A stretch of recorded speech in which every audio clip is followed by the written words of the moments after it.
की victory day parade में रूसी राष्ट्रपति पुतिन और उत्तर कोरिया के supreme leader Kim Jong Un को देखकर अमेरिकी राष्ट्रपति डोनाल्ड ट्रंप चिढ़ गए हैं।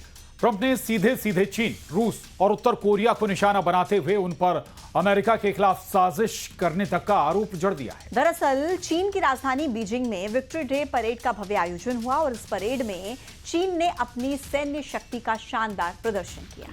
वहीं सबसे ज्यादा सुर्खियां बटोरी रूस के राष्ट्रपति व्लादिमीर पुतिन और उत्तर कोरिया के सुप्रीम लीडर किम जोंग उनकी मौजूदगी में। 26 देशों के नेताओं की मौजूदगी के बीच चीन ने यह संदेश देने की कोशिश की कि उसकी ताकत और कूटनीति अब वैश्विक स्तर पर निर्णायक है।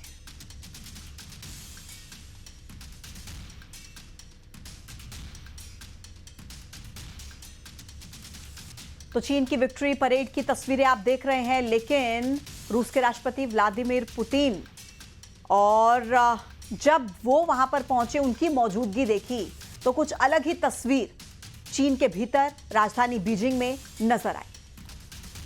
तो ये चीन की विक्ट्री डे परेड और इससे अमेरिका चिढ़ गया है। दरअसल कई राष्ट्रों के राष्ट्राध्यक्ष इस विक्ट्री डे परेड में शामिल हुए।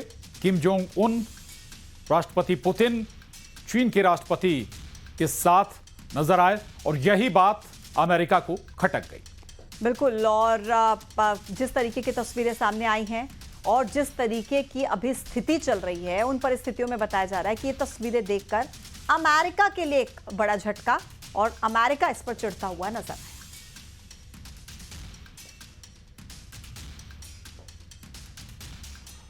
और चीन में एससीओ बैठक के बाद रूस के राष्ट्रपति व्लादिमीर पुतिन और पाकिस्तान के प्रधानमंत्री शहबाज शरीफ की मुलाकात का वीडियो सोशल मीडिया पर वायरल हो गया है। इस बार भी शहबाज शरीफ अपनी हरकतों की वजह से ट्रोल हो रहे हैं।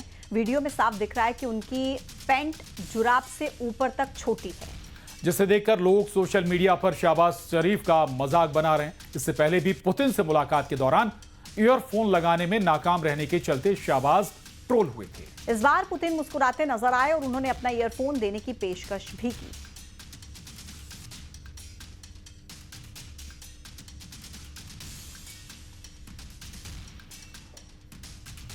एमपी और छत्तीसगढ़ में आईटी और ईडी की तरफ से बड़ी कार्रवाई की जा रही है। एमपी में भोपाल और मंदसौर में कई ठिकानों पर छापेमारी की गई है। मंदसौर में ईडी ने पूर्व आबकारी अधिकारी के घर पर छापेमार कार्रवाई की। मामला है शराब घोटाले से जुड़ा। राजधानी भोपाल में पिछले 2 दिन से साइंस हाउस मेडिकल के ठिकानों पर आईटी की कार्रवाई चल रही है। करोड़ों के टैक्स चोरी के दस्तावेज जब्त किए गए हैं।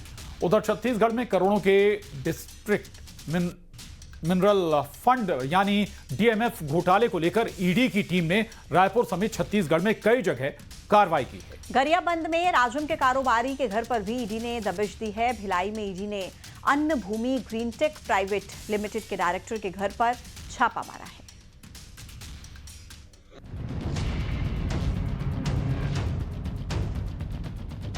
एमपी और छत्तीसगढ़ में कई ठिकानों पर एक साथ ईडी और आईटी की टीम ने कार्रवाई की है। मध्य प्रदेश में भोपाल और मंदसौर में ईडी और आईटी विभाग के अधिकारियों ने कई ठिकानों पर कार्रवाई की है। मंदसौर में ईडी ने पूर्व आबकारी अधिकारी के घर पर छापेमार कार्रवाई की है। मामला शराब घोटाले से जुड़ा हुआ बताया जा रहा है। 8 दिन पहले ही मंदसौर से बीएल दांगी का ट्रांसफर हुआ था। उधर राजधानी भोपाल में पिछले 2 दिन से साइंस हाउस मेडिकल के ठिकानों पर आईटी की कार्रवाई चल रही है। 1 करोड़ रुपए नगद बरामद होने की सूचना के बाद 20 बैंक लॉकर सील किए गए हैं। साथ ही करोड़ों रुपए की टैक्स चोरी के दस्तावेज भी जब्त किए गए हैं। राजधानी भोपाल में इनकम टैक्स की कार्रवाई आज दूसरे दिन भी जारी है। इस वक्त मैं साइंस हाउस पर मौजूद हूं और यहां पर अभी भी कार्रवाई को अंजाम दिया जा रहा है। जिस तरीके से राजधानी भोपाल के 6 ठिकाने, इसके अलावा जो अन्य कुछ प्रदेशों में भी इस तरह की छापेमार कार्रवाई देखने को मिली थी। गुप्ता बंधु हो या तिवारी बंधु, इनके द्वारा जो सर्जिकल सामान है मेडिकल का, वो सप्लाई करने का काम किया जाता है। न केवल मध्य प्रदेश के जो सरकारी अस्पताल है वहां पर सप्लाई किया जाता, बल्कि गुजरात और महाराष्ट्र में भी इनकी सप्लाई की जानकारी मिली। और छत्तीसगढ़ में करोड़ों के डिस्ट्रिक्ट मिनरल फंड यानी डीएमएफ घोटाले को लेकर ईडी की टीम ने रायपुर समेत छत्तीसगढ़ में कई जगहों पर कार्रवाई की है। बताया जा रहा है कि ईडी की टीम ने रायपुर समेत 18 जगहों पर छापा मारा है। 575 करोड़ रुपए का डीएमएफ घोटाला है। घोटाले में कई सरकारी अधिकारी शामिल हैं। टेंडर जारी करने वाले अधिकारी, ठेकेदारों पर एक्शन लिया गया है। शुरुआती जांच ईओडब्ल्यू और एसीबी ने की थी। एसीबी ने 6000 पन्नों की चार्जशीट कोर्ट में दायर की थी। फंड खर्च के लिए नियमों में बदलाव करने का आरोप लगाया जा रहा है। गरियाबंद में राजिम के कारोबारी के घर भी ईडी ने दबिश दी है। 2 गाड़ियों से ईडी के अधिकारी पहुंचे। उधर भिलाई में ईडी ने अन्न भूमि ग्रीन टेक प्राइवेट लिमिटेड के डायरेक्टर शिव कुमार के घर पर छापेमार कार्रवाई की है।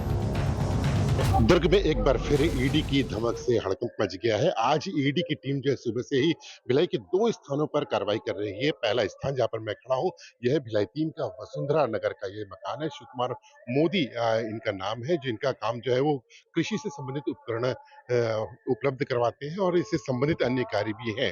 अन्ना एग्रो के नाम से इनका ये कंपनी संचालित की जा रही है। बताया जाता है कि आर्थिक अनियमितता से संबंधित कोई मामला हो सकता है। आज सुबह आधा दर्जन से अधिक अधिकारी, ईडी के अधिकारी जो यहाँ पे पहुंचे हुए और देख सकते हैं कि किस तरह से यहाँ पर सीआरपीएफ के जवान सामने पहरा दे रहे हैं। एमपी और छत्तीसगढ़ में भ्रष्टाचार को लेकर ईडी और आईटी की ओर से बड़ी कार्रवाई की गई है। फिलहाल ईडी और आईटी की रडार पर कई अधिकारी और ठेकेदार हैं। Bureau report, news 18। देखिए, जबलपुर में छात्र संघ चुनाव कराने की मांग को लेकर एनएसयूआई ने जंगी प्रदर्शन किया।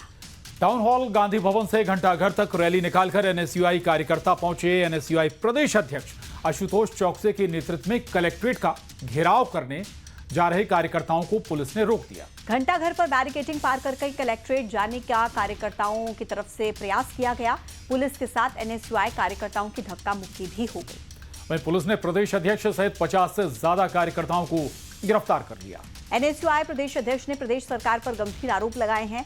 एनएसयूआई का आरोप है कि अपने बच्चों का भविष्य सुरक्षित करने के उद्देश्य से बीजेपी छात्र संघ चुनाव करवाने से डर रही है।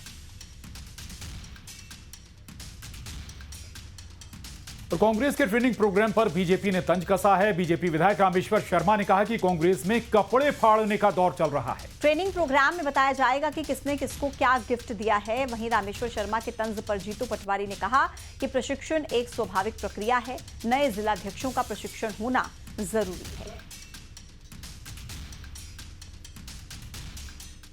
कांग्रेस जिलाध्यक्षों को प्रशिक्षण दे या प्रदेश अध्यक्ष खुद को प्रशिक्षण दें, इस समय कांग्रेस में प्रशिक्षण का दौर नहीं चल रहा है। कांग्रेस में पुतले जलाने का दौर चल रहा है, कपड़े फाड़ने का दौर चल रहा है, एक दूसरे को पर आरोप लगाने का दौर चल रहा है, एक दूसरे पर गिफ्ट, किसने किससे पद देने पर क्या गिफ्ट दी, इसका दौर चल रहा है। प्रशिक्षण दोगे किसका? कांग्रेस के नेताओं को, जिलाध्यक्षों को क्या बताओगे? क्या भारत का इतिहास बताओगे? तो वो तो आपके नेता लोग भूल चुके हैं। जिला अध्यक्षों का, ब्लॉक अध्यक्षों की नियुक्ति, संगठन के सृजन की व्यवस्था, पंचायत कांग्रेस कमेटी का गठन, ये हमारे काम करने के प्रोसेस का हिस्सा है। इंटरनल मामला है, स्वाभाविक है।